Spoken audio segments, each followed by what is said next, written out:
नमस्कार दोस्तों, आज के इस ट्रेंडिंग सेशन में आपका स्वागत है।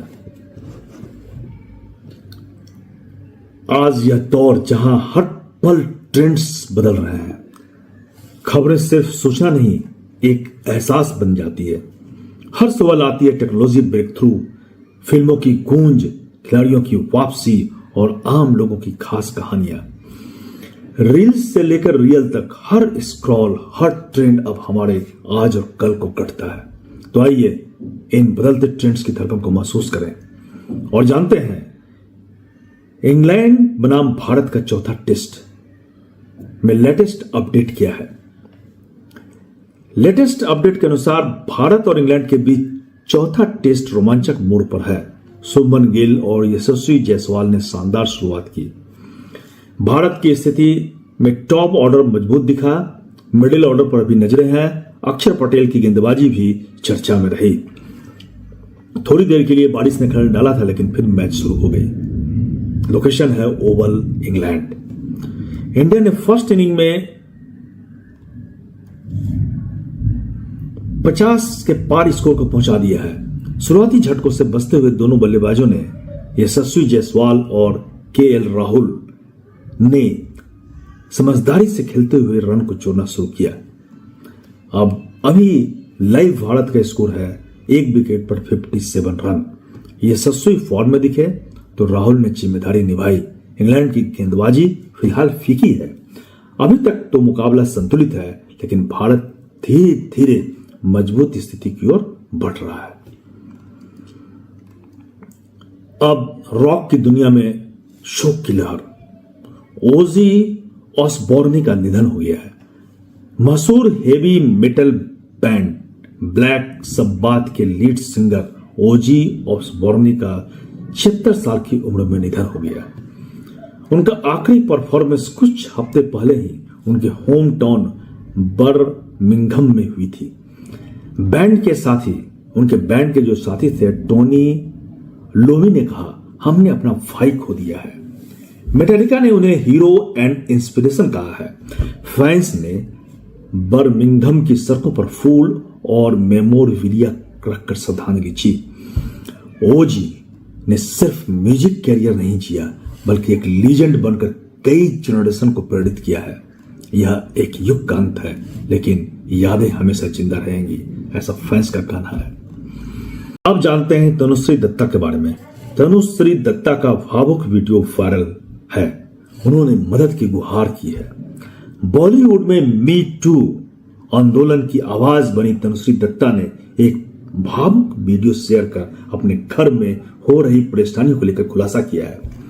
तनुश्री का आरोप है कि पिछले 4-5 सालों से वे मानसिक उत्पीड़न से जूझ रही हैं। अजनबी लोग दरवाजे पर परेशान करते हैं, घर की हालत खराब है, नौकरानी तक नहीं रख पा रही हूं, मैं बीमार हूं, अकेली हूं, मदद चाहिए, उन्होंने रोते हुए कहा है। उन्होंने पुलिस को बुलाया और शिकायत दर्ज कराने की बात भी कही। इंस्टाग्राम पर उन्होंने लिखा है कि 2018 से अब तक मैं इस मानसिक प्रताड़ना से जूझ रही हूं।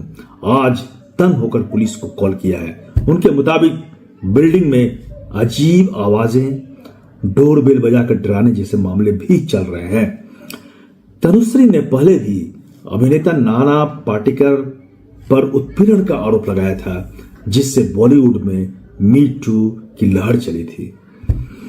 लोगों से अपील है, कुछ कीजिए, इससे पहले बहुत देर हो जाए, उन्होंने कहा है।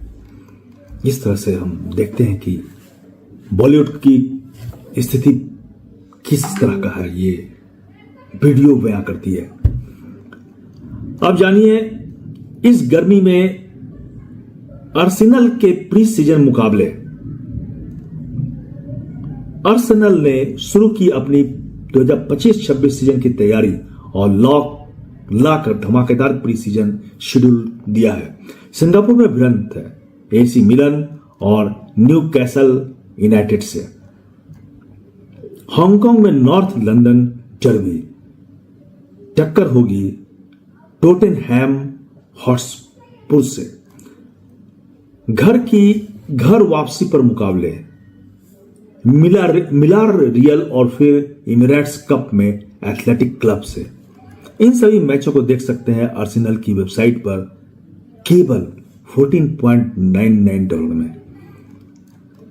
अब इसके बाद जानते हैं एक लेट लेकिन प्रैक्टिकल फैसला। लियाम डॉसन के टेस्ट क्रिकेट में दमदार वापसी। 8 साल बाद टेस्ट में वापसी की उन्होंने। इंग्लैंड में 35 वर्षीय स्पिनर लियाम डॉसन को भारत के खिलाफ चौथे टेस्ट में शामिल किया गया है। इससे पहले उनके ऊपर 11 स्पिनर्स को मौका दिया गया था। कंट्री क्रिकेट का भरोसेमंद चेहरा डॉसन ने हालिया काउंटी सीजन में बल्ले और गेंद दोनों से शानदार प्रदर्शन किया। पिछले कई सालों में, लगभग 2.5 सालों में 7 शतक और 5 विकेट हॉल। प्रैक्टिकल चॉइस न कि स्टाइलिश। इंग्लैंड की युवा आधारित T20 केंद्रीय रणनीति से हटकर यह चयन अनुभव और निरंतरता को महत्व देता है। PSL छोड़कर हैम्पशायर को प्राथमिकता देना और लगातार प्रदर्शन ने उन्हें फिर से मौका दिया है। डॉसन की बल्लेबाजी भी एक प्लस है और उनका फर्स्ट क्लास एवरेज 35.29 कई शीर्ष बल्लेबाजों से बेहतर है। अब यह सवाल है, क्या डॉसन सिर्फ वसीर की जगह भरने आए हैं या वो खुद को इंग्लैंड के स्पिन पोजीशन के लिए अस्थायी दावेदार साबित करेंगे? देखिए आगे क्या होता है। अब स्किल इंडिया की बात करते हैं। भारत बनेगा दुनिया का सबसे बड़ा AI ready school network. Bharat skill network 2025 event में केंद्रीय मंत्री यशवंत चौधरी ने कहा कि अगले 6 महीनों में भारत की स्कूल स्टूडेंट पॉपुलेशन दुनिया में सबसे बड़ी AI यूजर कम्युनिटी बन सकती है। अब इसका मुख्य बिंदु क्या है ये जानें। सोआर प्रोजेक्ट के तहत स्कूल स्तर पर AI शिक्षा की शुरुआत। स्किल इंडिया मिशन के 10 साल पूरे। न्यू अपॉर्चुनिटीज और digital portals launch. India skill 2025-26 guidelines आए हैं और कौशल वर्ष और न्यू अप्रेंटिसशिप पोर्टल भी जारी हो गया है। जितेंद्र प्रसाद ने कहा कि स्किलिंग ही भारत के ट्रांसफॉर्मेशन की चाबी है। यह पहल भारत ने न केवल तकनीकी रूप से मजबूती पाएगा बल्कि विकसित भारत 2047 के सपने की ओर मजबूत कदम होगी। अब अंशुल कंबोज का डेब्यू। मैनचेस्टर में 35 साल बाद दोहराया गया इतिहास। भारत इंग्लैंड के चौथे टेस्ट में युवा तेज गेंदबाज अंशुल कंबोज ने डेब्यू किया। खास बात यह है कि 1990 में इसी मैनचेस्टर मैदान पर अनिल कुंबले ने भी अपना टेस्ट डेब्यू किया था। समानता की बात, कुंबले ने 1999 में टेस्ट की एक पारी में 10 विकेट लिए थे। कंबोज ने भी 2024 में केरल के खिलाफ फर्स्ट क्लास क्रिकेट में यह कारनामा किया। अब फैंस को उम्मीद है कि कंबोज भी टीम इंडिया के लिए कुंबले जैसी शानदार यादगार और छाप छोड़ सकते हैं। इसी तरह के ट्रेंडिंग न्यूज और ट्रेंडिंग खबरों को देखने के लिए आप वीडियो को सब्सक्राइब कीजिए और देखते रहिए। धन्यवाद।